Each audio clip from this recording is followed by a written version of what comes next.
Alhamdulillahirabbil alamin. Wassalatu wassalamu ala Rasulillah an-nabiyil amin wa ala alihi wa ashabihi wa man walahu.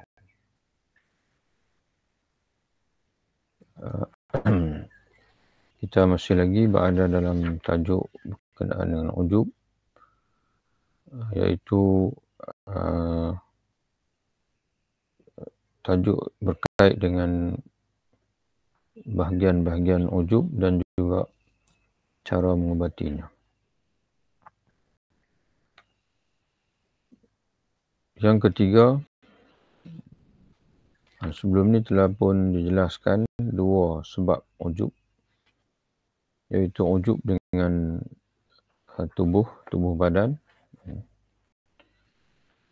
iaitu apabila seseorang itu dijadikan Allah dengan rupa paras yang elok, dengan sebagai seorang yang lawa ataupun yang cantik tubuh badannya ataupun rupa parasnya, maka dia berasa takjub dengan diri sendiri.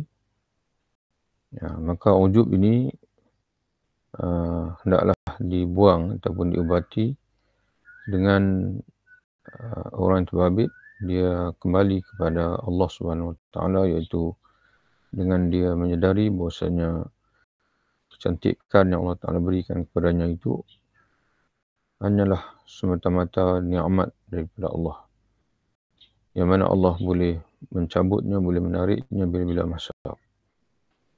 Yang kedua, ujub kerana kekuasaan dan juga al-batsyu wal quwwah. Al-batsyu wal quwwah, iaitu seseorang itu dikurniakan keupayaan dan kekuatan. Ini pun perlu dia menyedari bahwasanya Allah boleh menarik bila-bila masa kekuatannya itu, keupayaannya itu. Di mana dibagi contoh, ya'lam anna humma yaumin tad'ufu quwwatuh. Makna demam sehari saja sudah pun dapat menghilangkan kekuatannya. Mana walaupun sehari demam, kalau Allah Ta'ala nak kita ini menjadi lemah, maka Allah berikan ataupun timpakan penyakit demam kita hanya sekadar sehari saja, maka sudah menghilangkan segala keupayaan kita. Dan hari ini yang ketiga, ujub dengan al-ujbu bil aqli wal qiyasati wa tafannuni bi daqaiqil umur min masalihid din wa dunya. Yang ketiga, ujub dengan intelektualitas, kecerdasan dan kecermatan dalam menganalisa berbagai problematika agama dan dunia. Jadi bahasa ujub dengan sebab dia dikurniakan Allah dengan kecerdikan, dengan kepintaran, dan juga menguasai berbagai bidang dalam kehidupan. Jadi bahasa kagum, dan dia bahasa kagum dengan diri sendiri. Tidak mau musyawarah mengakibatkan sikap otoriter dengan pendapat sendiri. Dalam bahasa Arabnya disebut al-istibdad, dictator. Dalam bahasa Arab kalau nisbah pada politik, dictator ni dipanggil istibdad as-siyasi ataupun al-mustabid, orang yang sentiasa menggunakan veto. Jadi ini semua hasil daripada, timbul daripada sifat ujub, kagum dengan diri sendiri, menyebabkan dia bersikap otoriter dengan pendapat sendiri. Mana tak nak mengambil pendapat orang lain lah.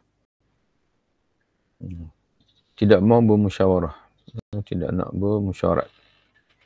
Menganggap bodoh orang yang tidak sependapat dengannya. Dan kurang berminat mendengarkan para ahli ilmu kerana berpaling dari mereka dan melecehkan pendapat mereka. Jadi dia tak minat belajar, dia tidak minat menghadap guru. Kan dia merasakan dia lebih pandai ataupun lebih pemikirannya lebih canggih daripada mereka.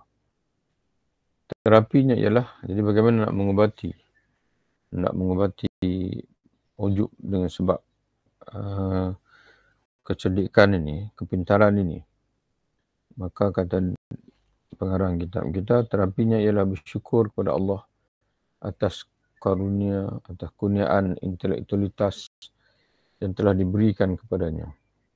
Dan merenungkan bahawa dengan penyakit paling ringan yang menimpa otaknya sudah bisa membuatnya berbicara melantur dan gila sehingga menjadi bahan tertawaan orang lain. Jadi dia kena ingat bahawasanya kecerdikan itu adalah kurniaan Allah.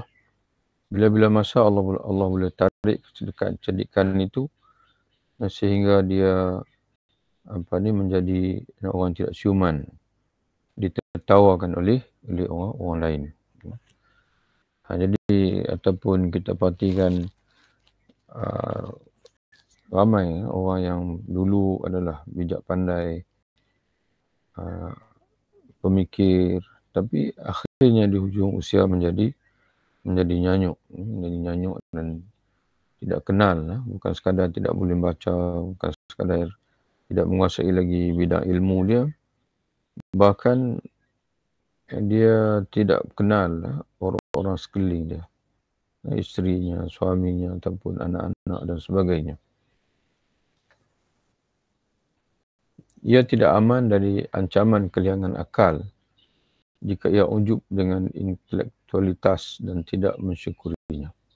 Jadi jika kita tidak boleh bersyukur, maka mungkin kita akan hilang nikmat itu. Tapi kalau kita bersyukur, insya-Allah, la in syakartum la azidannakum. Jika kamu bersyukur, pasti aku akan tambahkan kepada kamu, kata Allah, nikmat-nikmatku. Hendaklah dia menyedari keterbatasan akal dan ilmunya. Hendaklah ia mengetahui bahawa ia tidak diberi ilmu pengetahuan kecuali sedikit.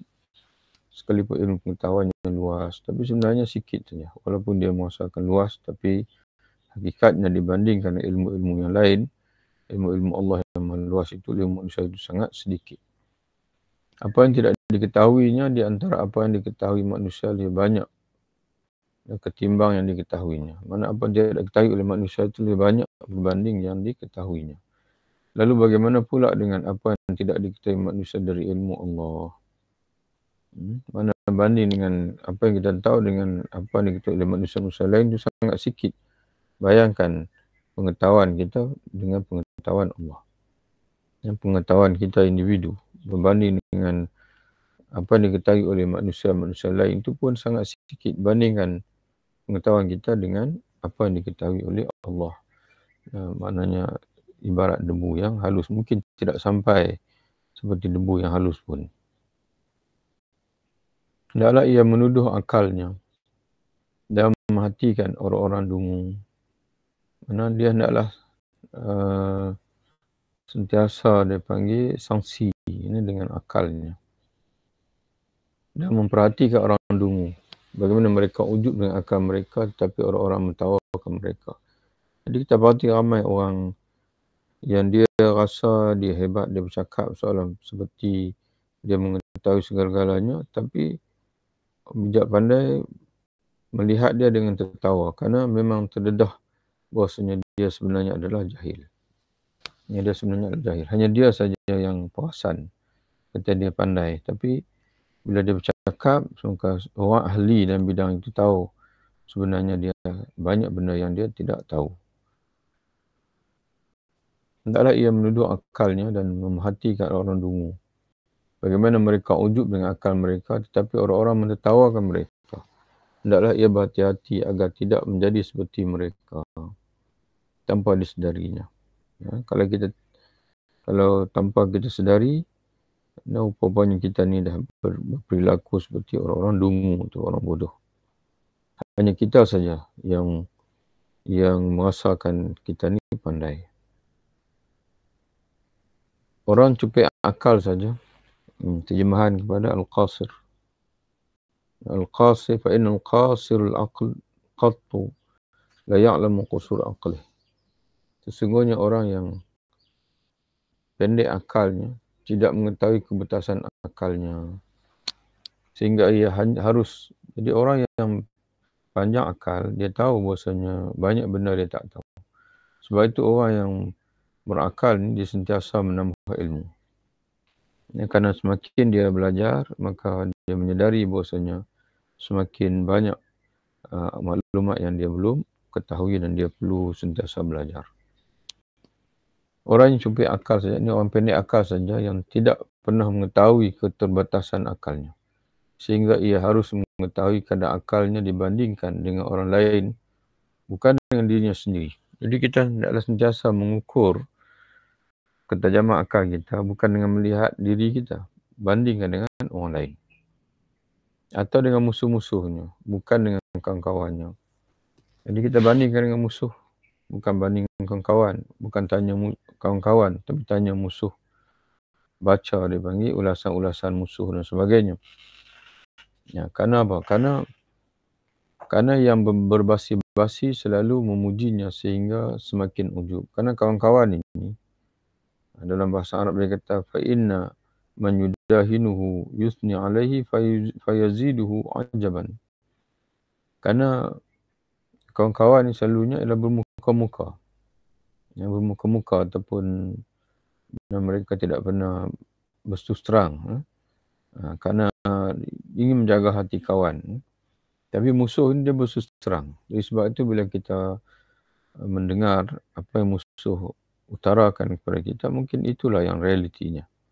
Yang realitinya. Banding dengan kawan-kawan yang banyak berlapik, yang banyak memilih tutur kata semata-mata untuk menjaga hati kita. Jadi mereka tidak bercakap yang sebenar. Jadi hanya kita syok sendiri lah. Orang kata kita ni cerdik, orang kata kita ni pandai, orang kata kita ni pemikiran kita ni bergeligar dan sebagainya. Itulah pagi ini kita baca dua, yang ketiga dan yang keempat, dan insyaAllah nanti kita akan sambung lagi. Wabillahi taufiq. Assalamualaikum warahmatullahi wabarakatuh.